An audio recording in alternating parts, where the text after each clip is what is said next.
গাড়িবাবু কখন আসবেন? গাড়িবাবু, এরকম সঙ্গের মতো সেজে বসে আছো কেন? গাড়িবাবু, এসব আপনি কি বলছেন? আজকে আমাদের ফুল সজ্জা।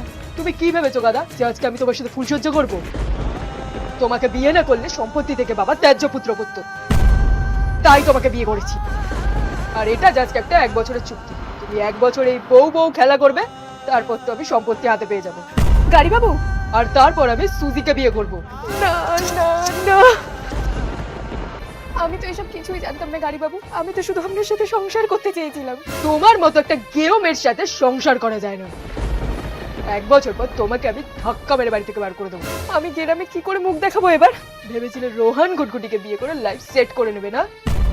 করো একা একা ফুলসজ্জা, আমি বাইরে ঘুমাচ্ছি।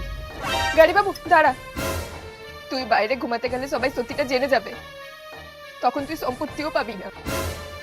এর দিয়ে ভালো তুই এখানেই শুয়ে পড়। ওকে, নিচে শুয়ে পড়ো তুমি। ভেবো না তোমার সাথে এক খাটে আমি ঘুমাবো। তুই খাটে শুয়ে পড়, মো নিচে শুয়ে পড়ছি।